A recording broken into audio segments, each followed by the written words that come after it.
국민들부터가 윤석열을 대통령으로 만들어졌다는 것 자체가 특별히 뭐 그 사람이 좋아서가 아니라 야, 문재인 정권 좀 때려주고 싶으니까는 그쪽으로 간 사람들이 있어서 되는 거 아닙니까? 그러니까 그 뒤에 후과를 생각하지 않고 이게 3년 연속 하는 것은 제가 경제학 공부하면서 데이터를 통계 데이터를 본 일에 전 세계에 이런 게 없어요. 네, 저도 처음 봤어요. 저런 거 못 봤어요. 네. 굉장히 특이한 3년 연속이 되기는 굉장히 물리적으로 힘들어요. 예. 대한민국이라는 나라가 지구에 출현한 이래로 연속적으로 소비가 이렇게 살아나지 않고 계속 침체하고 있는 것은 처음이에요. 여기다가 사실은 마지막으로 사형 선고를 내린 게 계엄 내란 사태고, 윤석열 정부가 들어온 이래로 좋은 지표가 그 어떤 섹터의 그 어떤 지표를 가지고 와도 좋은 게 하나도 없습니다.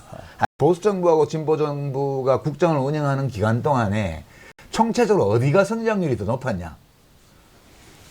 진보 정부 쪽이 성장률이 더 높았어요, 지금까지. 그게 데이터라고요. 네. 네, 안녕하십니까. 해풍TV입니다. 이번 영상은 이번 조기 대선에서 내란 종식을 제외하고 가장 화두로 등장할 것으로 예상되는 경제 문제입니다. 현재 보고 계신 영상은 약 4개월간, 그러니까 내란 이후에 등장했던 수많은 경제 분석 영상들 중 가장 엑기스가 될 만한 자료들을 뽑아서 만든 분석 영상이니 많은 분들께서 보시면 널리 공유해 주시면 감사하겠습니다. 이 영상의 주된 내용은 국익을 최우선으로 가치로 삼는다는 보수 세력들이 어떻게 이 정도까지 한 나라의 경제를 망치고 방관을 했는지 데이터를 통해서 쟁점별로 살펴보고 향후 조기 대선에서 중도층들이 정말 올바른 선택을 하기 위해서 꼭 봐야 될 영상이라고 생각하고 있습니다. 많은 국민들께서 검찰개혁, 사법개혁에 대한 필요성에 대해서는 크게 공감하고 분노의 지점도 굉장히 크다고 느끼는데, 하지만 이 경제 관료들을 바라보는 시각은 좀 더 다른 것 같습니다.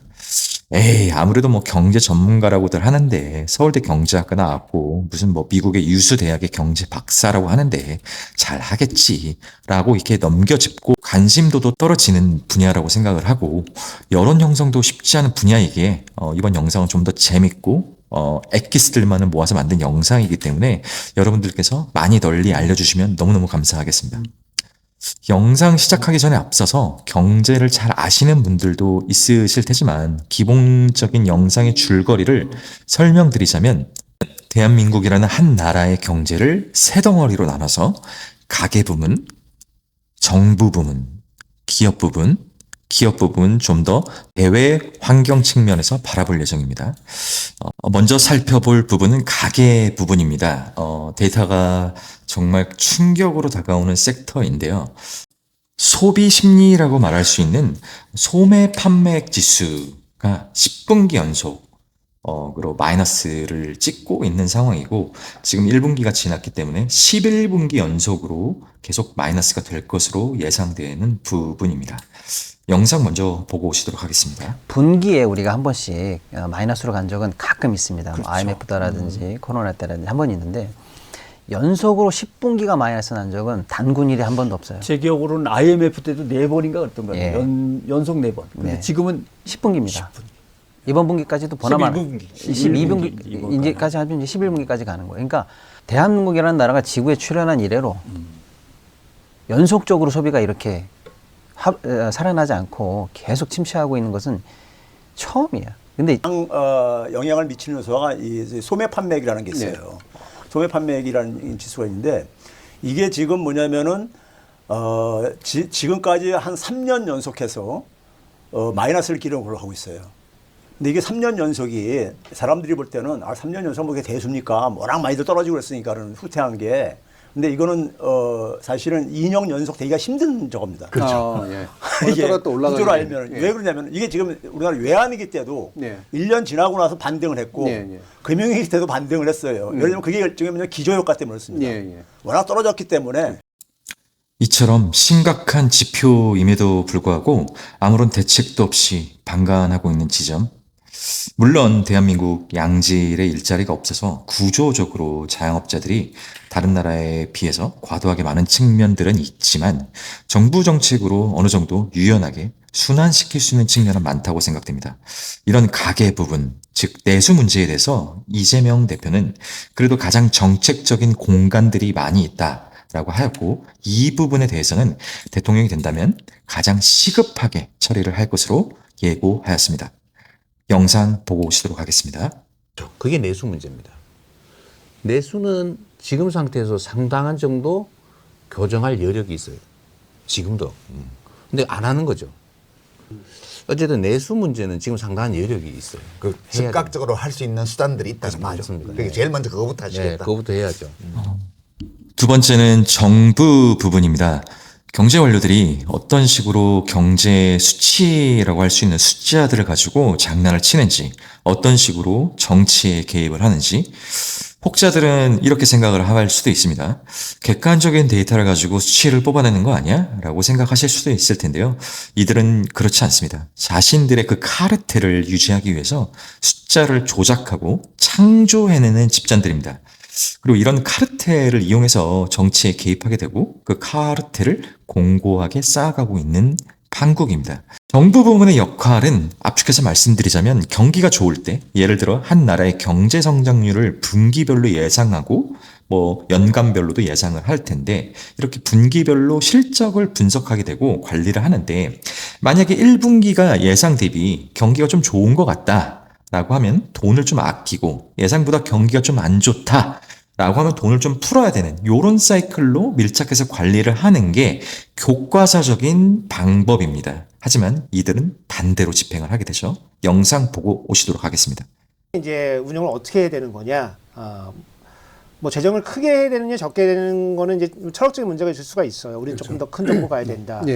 작은 정보 가야 된다. 재정을 언제 들어가고 언제 나와야 되느냐, 이거는 사실은 이론의 여지가 없는 거예요. 그래서 기본적인 거는 경기와 반대로 재정을 운영해라. 이게 교과서적인 처방이에요. 그래서 경기가 너무 불타면 좀 빼고, 인플레이션 생기기 너무 빼고, 경기가 좀 안 좋을 때는 재정을 좀 밀어놓고. 근데 작년을 보면은 어떠냐면은 이제 작년도 경제가 좀 안 좋았거든요. 안 좋았는데 그 지금도 나오는 얘기인데 이제 팀체가 이제 이 부총리로 들어서서 뭘 하냐면은 경기가 안 좋으니까 우리가 신속 집행을 하겠다. 그래서 재정을 막 쏟아 붓기 시작합니다. 그래서 근데 작년에 초에는 어떤 시기였냐면 수출이 잘 될 때예요. 반도체가 갑자기 잘 팔려. 근데 거기다가 재정을 때려 박으니까 어떤 일이 생겼냐면은 저희 경제학적으로 오버슈팅이라고 하는데 우리가 분기당 한 0.5에서 0.6 정도 성장하면은 이게 정상이에요, 이게. 근데 1, 4분기에 1.3을 했어요. 보통 때보다 2배는 훨씬 넘고 3배 가까이 한 거거든요. 그 왜 그렇게 했냐? 4월 때 총선이 있기 때문에 그 다음 분기에 마이너스 0.1을 했습니다. 그리고 그 다음 3분기에 0.1, 4분기 0.1 했습니다. 그러니까 재정 운영을 초반기에 제대로 했으면 아꼈다가 하반기가 안 좋아질 것 같으면 그때 밀어넣었어야 되는 건데 팀체가 어떻게 했냐면 이걸 거꾸로 한 거야.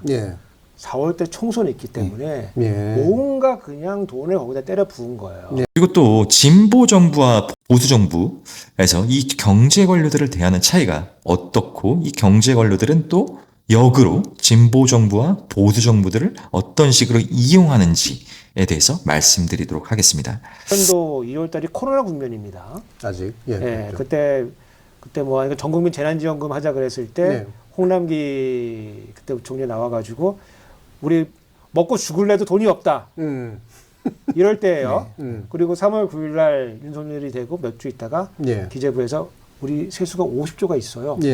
이렇게 할 때입니다. 제가 그거 보고서 진짜 기가 막혀가지고 다 포섭이 되거든요. 그래서 그 결과가 뭐였냐?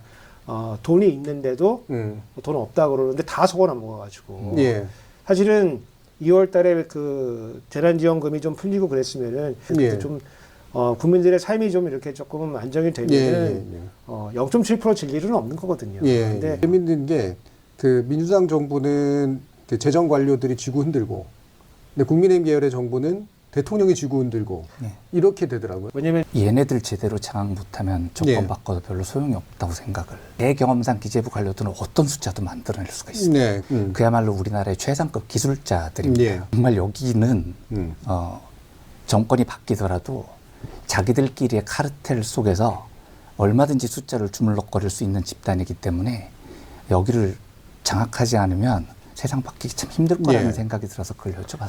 마지막 섹터는 우리 경제의 가장 핵심이라고 할 수 있는 기업 부분입니다. 파면 선고 이전에 이재용 삼성 회장이 이재명 대표를 그 민감하고 예민한 시기에 만났던 점 다들 기억하실 겁니다. 결국 삼성이라는 대한민국 1등 기업의 이런 파격적인 행보가 대한민국 차기 지도자의 정책을 지지하고 있다라고밖에 해석할 수 없는 측면은 다음과 같습니다. 그러니까 한국이 범용 제품을 만들어서 중국에 팔아서 그 덕으로 경제 성장을 지금 한 20년 덕분을 해왔는데 그냥 담적인 얘기를 딱 들어볼게요. 아무리 수출 구조가 바뀌었어, 산업 구조가 바뀌었어. 그게 어떻게 1, 2년 만에 바뀌어? 그러니까요. 이게 왜냐하면 문재인 정부 5년 동안에 중국에서 번 돈이 1,700억 달러가 넘어요. 흑자만. 근데 그래요? 1,700억 달러가 넘어요. 흑자만.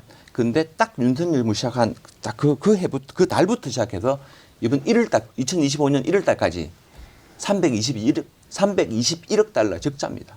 이거 어떻게 설명할 거예요? 이거 너무 몇 년 만에 너무 극단적인 변화인데요. 그러니까 나토 가서 탈중국이 가장 컸다는 거예요. 상목이 이번 조기 대선에서 누가 뭐래도 가장 핵심적인 쟁점이 될 거라고 생각하는 부분은 트럼프 2기 정부에서 추진 중인 중국과의 무역전쟁, 보호무역을 통해 세계 경제질서 재편과 관련된 대한민국의 외교 전략일 것입니다. 과연 극우 세력들이 지금 부추기고 있는 협중 정서가 과연 옳은 것인가? 저는 이 질문에 대한 답은 신세계 정용진 회장에게 있다고 생각합니다. 정용진 회장은 SNS를 통해서 멸공, 수차례 자신의 정치적인 성향을 드러낸 바 있지만 알리바바와 합작 회사를 통해서 사업을 통해서 돈을 벌겠다라고 뉴스 기사를 통해서 확인해 볼 수 있습니다. 지금 무역 문제인데 무역 문제인 동시에 지정학적 위험 관리 문제이기도 하고 외교 문제이기도 한 이 이슈가 조기 대선을 하게 되면 제일 뜨거운 이슈 중에 하나가 될 거예요. 이게 한미 관계 맞습니다. 특히 트럼프를 상대로 해서 무역 정책을 어떻게 할 거냐. 트럼프 대통령은 미국 자기가 생각하는 미국의 국익 증진 방식대로 우리를 대할 것이고, 그죠? 중국은 한국이 중국을 지정학적인 라이벌로 간주를 하고 미국이 중국을 고립시키려는 이 전략 속으로 들어갔기 때문에 그 보복으로 한국 무역을 이제 반토막 낸 거고요. 이 조건 속에서 새 정부가 출범하게 돼요. 그래서 이게 대선 국면에서도 이 문제를 어떻게 할 것인지가 당장 문재인 정권 5년 동안 1,700조 원 이상을 벌어왔던 대중수출 흑자가 불과 2년 만에 마이너스 350조가 되었던 이런 황당한 수치가 현재 나오고 있는 상황입니다. 자, 마이너스 350조. 만약 이재명 정부가 들어섰다고 가정해 본다면 2,000조 이상을 벌었을 것으로 가정이 될 수도 있고, 한국 경제를 거의 수렁으로 몰아넣었던 계엄 사태까지도 환율도 내려오고 있지 않고, 외국인 투자자의 투매, 기업 투자 심리 유축 등을 계산해 본다면 실질적인 피해가 3,000조에서 5,000조는 좋게 넘을 거다라는 계산이 절대 허황된 게 아니라는 것을 증명할 수 있을 것 같습니다. 이걸 계산해 보면 환율 손실로만 해도 수백조는 기본입니다. 계엄이 일으킨 환율 폭등으로 인한 손실이요. 그 계엄 뉴스로 인해서 떨어졌던 날 낙폭만 계산해도 이거 수백조 나옵니다. 이재명 대표는 유시민 작가의 질문을 통해서 이런 대외적인 환경에서 대한민국의 전략은 이런 식이 돼야 된다라고 표현하였습니다. 소위 외교사에서는 1강 국가가 2강 국가를 언제나 견제를 하는데, 그렇죠. 2강 국가를 견제하는 방법은 3강하고 손잡는 거예요. 언제나 그랬어요. 그 우리 몸값이 올라갈 수 있는 거 아니에요, 이거? 그러니까 바로 그거죠. 원래 전쟁을 하면서도 오른손으로는 주먹질하면서 왼손은 잡는 거 아니에요. 세상 일이라고 하면 들었죠. 그것도 실용주의. 그것도 실용주의죠. 먹고 사는데 도움이 되니까요. 왜 쓸데없이 모든 걸 싸우는 데다 투여할 필요는 없어요. 바뀌는 환경에서 삼성전자나 이제 하이닉스나 이런 사람들이 얼마나 그 기술 개발을 통해서 대응을 할 수 있느냐에 달린 부분도 상당히 있어서 우리가 할 수 있는 여지도 아예 없는 건 아니다. 앞으로 우리는 엄청난 개혁을 해야 되는 숙제들을 안고 있습니다. 이런 개혁들은 분명 기존 질서를 타개해야 되고 이런 과정에서 분명 당장 피해를 보는 부문들도 속출을 할 것입니다. 이한배 기자는 이런 개혁이 완수되려면 우리 사회가 가져야 될 자세와 분위기가 이렇게 돼야 된다고 설명하였습니다. 개혁이 되기 위해서는 사회 수용성이 있어야 됩니다. 이 사회 수용성이라는 건 소셜 서포트에 의해서 만들어집니다. 내가 조금 뒤처지더라도, 내가 조금 실패하더라도 이 사회가 나를 지원해 줄 거야, 죽이지 않을 거야 라는 합의를 엄청난 구조개혁 앞에 우리가 정서적으로 동의를 할 수 있는 그런 사회적 문화가 꼭 형성됐으면 좋겠습니다. 마지막으로 이 영상을 보고 있을 수도 있는 중도층들에게 말씀드리고 싶습니다. 30년간의 데이터가 말해주는 현재의 국가 경제는 누가 잘 운용할 것이냐에 대한 문제인데요. 진보 정권, 보수 정권. 기준으로 보면 제일 많이 증가한 때가 노무현 정부 때예요. 네, 그랬죠. 그다음 많이 증가한 때가 김대중 정부 때예요. 그다음 많이 증가한 때가 문재인 정부 때예요. 그 지금 김영삼, 뭐 이명박, 박근혜, 윤석열 이때는 심지어 내려가기도 하고 이렇습니다. 이 영상이 중도층들에게 꼭 답이 되었으면 하는 바람이 있습니다. 영상 봐주셔서 감사드리고요. 구독과 좋아요 부탁드리겠습니다. 감사합니다.